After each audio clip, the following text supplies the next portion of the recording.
Break के बाद एक बार फिर आपका एचबीसी पर स्वागत है। आज आप देख रहे हैं मंत्रालय में राजीव अरोड़ा के साथ हमारी सीधी बात। राजीव अरोड़ा साहब, एक कॉन्क्लेव आपने शुरू किया था, प्रवासी भारतीयों को राजस्थान में लाने की एक कोशिश थी जो 10 साल पहले शुरू हुई थी।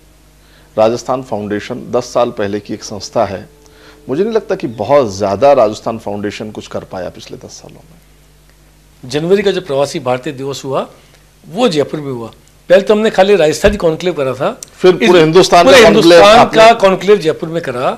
मेरे ख्याल से एक जबरदस्त माइलस्टोन है, चाहे इसमें 10 साल लगे हों, क्योंकि बीच में सरकार बदल गई, भारतीय जनता पार्टी की सरकार आई। उनके दिमाग में रहा कि ये अशोक गहलोत जी का ब्रेन चाइल्ड है। उन्होंने इसको थोड़ा सौतेला सा उसका व्यवहार रहा, कभी इसको पनपाया नहीं जैसे ये पनपना चाहिए था। क्योंकि इसको शुरू करने के पीछे जो उद्देश्य था वो था कि राजस्थानियों को अपनी मातृभूमि से भावनात्मक रूप से जोड़ना। आप प्रवासी भारतीय की बात कर रहे हैं दिवस की, जो भारत के अंदर जयपुर में हुआ और बहुत ही इंपॉर्टेंट इवेंट था हमारे सबके लिए। हमारे क्या हाथ लगा? इंपॉर्टेंट ये भी तो है, हमने बहुत लवाजमे के साथ खर्चा किया, हमने सच में बहुत अच्छा उनको हॉस्पिटलिटी दी, हमने बहुत अच्छा सत्कार साज, पूरे हिंदुस्तान के कॉन्क्लेव के रूप में हमें पहचान मिली। राजस्थान को क्या? मैं बताता हूँ आपको राजस्थान को क्या मिला, मैं बताता हूँ। और जो इस समय जो चर्चा है वो ये है कि बाहर के जो मुख्यमंत्री आए थे, चाहे नरेंद्र मोदी आए हों या बिहार से पार्टिसिपेट हुआ हो, वो तमाम लोग अपने वहां पर उद्यमियों को ले गए या प्रवासियों को ले गए, और राजस्थान जो खुद होस्ट था वो कुछ नहीं कर पाया। नहीं, एक बहुत गलत फहमी है, क्योंकि कभी भी यहाँ पे इन्वेस्टमेंट हो इस उद्देश्य से ये कार्यक्रम नहीं होते। मैं आपको बताऊं, डॉक्टर शमीन शर्मा का वर्ल्ड क्लास कार्डियोलॉजी का अस्पताल जयपुर में आने वाला है, शायद मार्च में उसकी ओपनिंग होगी। ये राजस्थान फाउंडेशन की देन है। उदयपुर के अंदर बहुत शानदार अस्पताल आया, वो राजस्थान फाउंडेशन की देन थी। लक्ष्मी मित्तल जी ने जयपुर में ट्रिपल आई खोला, वो राजस्थान फाउंडेशन की देन है। हम हर चीज़ को इन्वेस्टमेंट कितना हो उससे हमको नहीं देखना चाहिए। अरोड़ा साहब, यही मैं आप तो संस्कृति से जोड़ रहे हैं अप्रवासी भारतीयों को, और दूसरे एरिया के चीफ मिनिस्टर राजस्थान में आके, जयपुर में आकर के उनको ये प्रेरित करते हैं कि जो इन्वेस्टमेंट है, जिससे रोजगार उपलब्ध होगा, जिससे सरकार की आय बढ़ेगी, जिससे इंफ्रास्ट्रक्चर डेवलप होगा, बेसिक।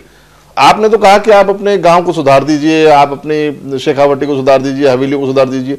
वो कहते हैं पूरे राज्य का विकास की बात करते हैं और वो वहां पर इन्वेस्टमेंट ले जाते हैं। चीज है, इसलिए कि हमेशा एक उद्योगपति, एक व्यापारी उस जगह उस चीज़ के लिए इन्वेस्टमेंट करेगा जिसका उसका लाभ होएगा।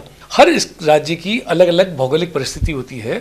निश्चित रूप से आज से 10 साल पहले जो राजस्थान था, जब हमको हर काम को देखने के लिए केंद्र सरकार की तरफ देखना पड़ता था, आज अपने पाँव पे खड़ा हुआ राजस्थान है। मेरे को मालूम वाइब्रेंट गुजरात की बात हमेशा होती रही है, बहुत कुछ होती नहीं रही है। ये बहुत हमारा पड़ोसी राज्य है, पड़ोसी राज्य है। तो शुरू से ही गुजरात राजस्थान से कितने गुना आगे था औद्योगिक क्षेत्र में, क्योंकि उनका एक लाभ है। कितनी बड़ी 5-5 4 मदन का उनके पास। हमारा एक लैंड लॉक्ड स्टेट है। हमको हमारी भौगोलिक परिस्थितियों का कैसे सही रूप से दोहन कर सकते हैं, उसका कैसे उपयोग कर सकते हैं, मेरे ख्याल से ये बात इन मुख्यमंत्री जी ने ही जानी है।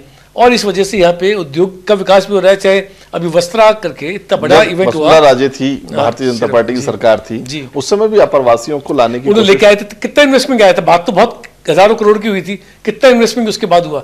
अगर हम निवेश नहीं हो पाए किसी क्षेत्र में, तो सामाजिक क्षेत्र में, शिक्षा के क्षेत्र में, पर्यटन क्षेत्र में तो काम हो। और मेरे ख्याल से ये बहुत तेजी से हो रहा है। अरोड़ा साहब, एक जो बात आती है, सामने आती है ना, निवेश की जो बात आती है, वो ये कई बार चर्चाओं में आता है कि हमारे यहाँ के जो रूल्स रेगुलेशन है या हमारे यहाँ के जो प्रशासनिक अधिकारी हैं, जिस सिंगल विंडो सिस्टम की आप बात कर रहे हैं, वो नहीं मिल पाता अप्रवासी भारतीय को, और वो यहाँ पर उलझ जाता है। सिंगल विंडो एक एक्ट के माध्यम से किसी भी प्रदेश के अंदर शायद लागू नहीं होगा, जैसे राजस्थान लागू हुआ है। एक एक्ट बनाया है, और जिस तरीके का अभी लोक सेवा गारंटी अधिनियम, पारदर्शिता आपने देखी है, राइट टू इन्फॉर्मेशन जो मुख्यमंत्री ने करा है, ये सब उन आगे विकास के काम आने वाली चीजों की अधिकारी जो हैं वो मुख्यमंत्री की बात को समझ नहीं पा रहे हैं। नहीं, बिल्कुल समझ रहे हैं, इसका असर भी हो रहा है।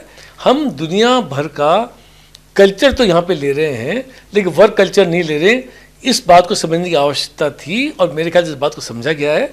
आने वाले समय के अंदर आप राजस्थान का चहुमुखी विकास देखेंगे। बीजेपी का जो सीधा कहना है वो ये है, बीजेपी के जो विधायक हैं वो कहते हैं काम तो सब हमने किया, और अब जो उसके जो रिजल्ट आ रहे हैं अशोक गहलोत उसे गिना रहे हैं। एक काम मुझे मालूम नहीं जो उनके समय में हो। जयपुर में अगर विश्व स्तरीय शहर की बात करते हैं, जो 20 साल बाद लोग करते हैं, जो मेट्रो का निर्माण करो तो उसकी भी बुराई करते हैं। जो कैनल बन रही है घाट की गुणी की, वो तो उसकी बुराई भी करते हैं।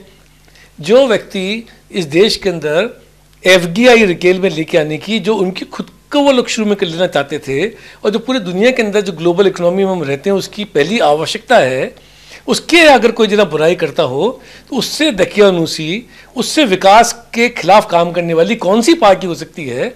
और मैं पूछना चाहता हूं कि वो अपने घोषणा पत्र में निकाल के दे कि अगर कभी सरकार में आएंगे तो FDI रिटेल में बंद कर सकेंगे। ये असंभव है। नहीं, ये कहते हैं ना कि उससे छोटा व्यापारी हमारा समाप्त हो जाएगा। वॉलमार्ट लगेगा तो जयपुर से 40 किलोमीटर बाहर दूर जाके उसकी एक जगह होगी, और उसका फायदा भी यहाँ के छोटे व्यापारी उठाएगा, जिससे उससे बल्क पे सामान खरीदेगा, जिसमें बिचौलिए कम होंगे। ये इस देश की प्रोग्रेस के ऊपर आघात करने की चेष्टा है भारतीय जनता पार्टी की। इसलिए इस तरीके की अड़ंगा लगाने वाला जो भी रुख है, इसकी हर किसी को बचना भारतीय जनता पार्टी की सरकार थी तो आप भी अड़ंगा लगाते थे। बिल्कुल नहीं लगाते थे हम कांग्रेस कभी हमने अड़ंगा नहीं लगाया। ये वो पार्टी रही है, शुरू से उन्होंने कहा कि कांग्रेस तो रशिया को सपोर्ट करती है, खुद को अमेरिका के साथी बताते थे। मेरे ख्याल से इस देश की सबसे बड़ी आवश्यकता है कि किसी पार्टी की सरकार हो, हमारे पास लॉन्ग टर्म काम करने वाली पॉलिसीज होनी चाहिए।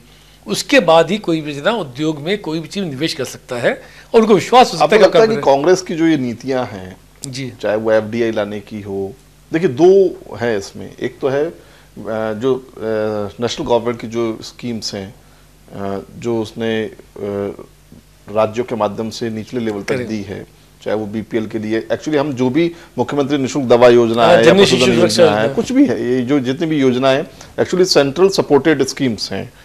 और एक है FDI को लाने की बात आ रही है। तो इन दोनों के अंदर क्या कांग्रेस पार्टी को, आपको लगता है एज ए कांग्रेस लीडर कि इससे लाभ हो रहा है? तो मैं आपको बताना चाहता हूं, आपके पास हमेशा एक विजन होना चाहिए। अगर आप 21वीं शताब्दी में भारतवर्ष को इस विश्व की एक बड़ी आर्थिक, राजनीतिक, सामरिक, सामाजिक शक्ति बनाना चाहते हो, बौद्धिक शक्ति बनाना चाहते हो, तो आपके पास वो हथियार, आपके पास वो सोच, हथियार से मेरा मतलब है आपके पास वो ताकत होनी चाहिए, आपके पास वो साधन होने चाहिए जो आपको विश्व स्तर पर लेके जा सके। उसके लिए आपको काम वो करना पड़ेगा जो आपके पड़ोसी मुल्क कर रहे हैं। अरोड़ा साहब, एक सवाल मेरे मन में बीच में आ गया कि आपको राजस्थान फाउंडेशन की जिम्मेदारी मिली जी, अशोक गहलोत ने बहुत जिम्मेदारी के साथ में आपको पद दिया।